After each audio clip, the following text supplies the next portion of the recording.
So hi, Brian and Amanda. You've been seeing this angle of this windowless room in the middle of the building for 5 days now, but I want to be able to give you guys a look at what I've been seeing. So we're going to start by panning off to this side and showing you all the people that have been here, the journalism people that have been here, the campaign people that have been here. This is a very packed room. This is the most packed it's been this entire time.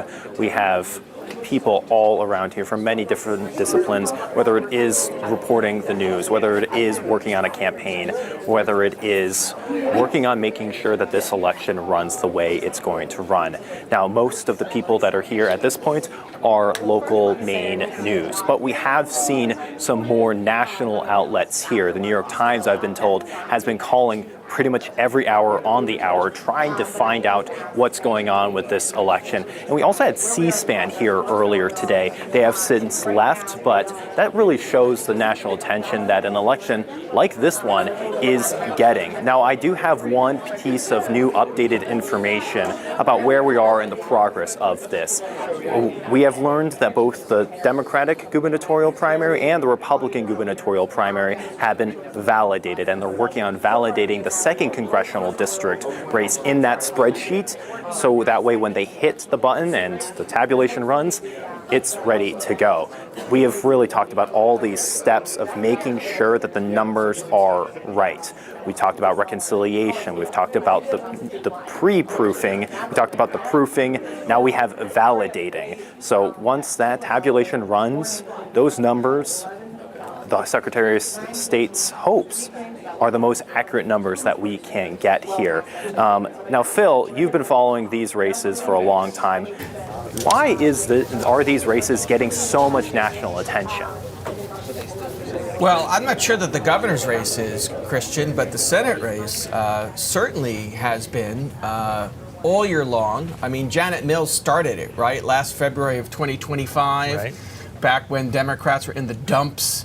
1 month into Trump 2.0, and he was sort of, better prepared this time and was already steamrolling his agenda. And Janet Mills was at that governor's meeting at the White House, and President Trump was attacking her or the state of Maine or anyone else who didn't want to, I think I'm remembering this correctly, ban girls from transgender girls from participating in girls' sports. And we have the human rights law that allows that. And they had that exchange where I'll see you in court. I'll see you in court, right? And we've seen the T-shirts all year long. And I think that put Janet Mills on the national radar, and then she was recruited.